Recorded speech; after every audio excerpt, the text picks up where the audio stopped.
Hello विद्यार्थियों। तो मैं एक छोटा टॉपिक लेके आया हूं जिस टॉपिक का नाम होता है गुरुत्व केंद्र या सेंटर ऑफ ग्रेविटी।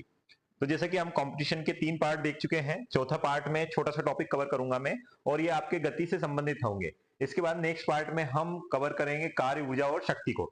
तो समझते हैं सेंटर ऑफ ग्रेविटी होती क्या है। पहले कॉन्सेप्ट समझते हैं। जैसे आपसे किसी कोई बोल दिया जाए ऐसे दोनों पैरों पर खड़े रहो, तो आप थोड़ी देर खड़े रख सकते हैं, क्योंकि आपकी जो सेंटर ऑफ ग्रेविटी जो होती है वो आपकी जो नवल जो होती है, जो नाभि होती है, यहाँ पर आपका सेंटर ऑफ ग्रेविटी होता है, मतलब एकदम नीचे जाता है। लेकिन अगर आपसे कोई बोल दिया जाए कि ऐसे खड़े रह जाओ, तो आपकी सेंटर ऑफ ग्रेविटी किधर शिफ्ट हो जाती है? पीछे शिफ्ट हो जाती है। तो आपके लिए बहुत डिफिकल्ट हो जाता है।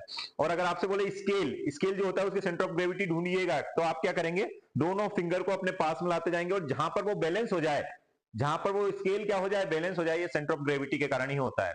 तो समझते हैं और कुछ उदाहरणों से भी समझते हैं। तो देखिए क्या है सेंटर ऑफ ग्रेविटी। किसी वस्तु का गुरुत्व केंद्र वह बिंदु, मतलब ये एक बिंदु है, एक कॉन्सेप्ट है जहां वस्तु का समस्त भार कार्य करता है। एक ऐसा बिंदु, किसी वस्तु का एक ऐसा बिंदु जिसमें समस्त जो क्या है, समस्त भार कार्य करता है, मतलब उसका वेट जो है, पूरा वेट उस पर ही कार्य करेगा, उस बिंदु पर। चाहे वस्तु जिस स्थिति में रखी जाए उसकी स्थिति पर डिपेंड नहीं करेगा, कुछ भी स्थिति हो सकती है।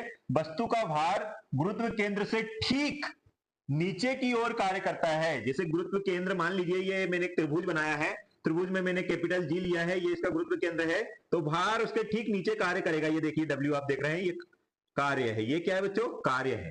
ठीक है, कार्य करता है। अतः गुरुत्व केंद्र पर वस्तु के, अतः गुरुत्व केंद्र पर वस्तु के भार के बराबर ऊपरी मुखी बल लगाकर, मैं अगर इसके ऊपर ऊपर की तरफ एक बल लगाऊं, इतने ही बराबर जितना वेट है इसका, किसी वस्तु का वेट है या वेट है, उतना ही भार अगर ऊपर लगाया जाए, तो वस्तु किस कंडीशन में रखी जा सकती है? संतुलन में, बैलेंस कंडीशन में रखी जा सकती है।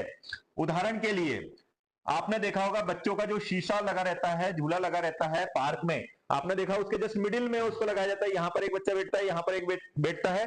तो ये भी किसके कारण हो रहा है? सेंटर ऑफ ग्रेविटी के कारण। दोनों साइड अगर भार बराबर होगा तो संतुलन की स्थिति में आएंगी, अदरवाइज एक तरफ ऊपर हो जाएगा, एक तरफ नीचे हो जाएगा। वजन तोलने की तराजू, तराजू जो होती है वो भी किसका एग्जाम्पल है? सेंटर ऑफ ग्रेविटी का ही कॉन्सेप्ट है, गुरुत्व केंद्र का ही है। जैसे मैंने ये त्रिभुज बनाया है, तो इसमें आपको जो 3 साइड दिख रही है, तो इसके ये जो जैसा कॉन्सेप्ट आपको मैंने बताया कि सेंटर ऑफ ग्रेविटी को हम समझ सकते हैं। बेस्ट एग्जांपल ये है, इसमें पॉइंट से आप समझ सकते हैं, ये गुरुत्व केंद्र हो गया, वेट नीचे की ओर होगा।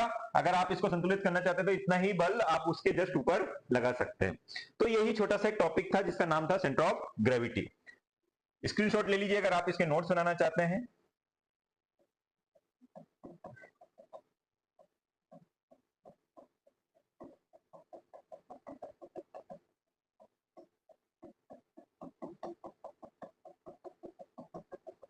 ये लीजिएगा, स्क्रीनशॉट ले लीजिएगा।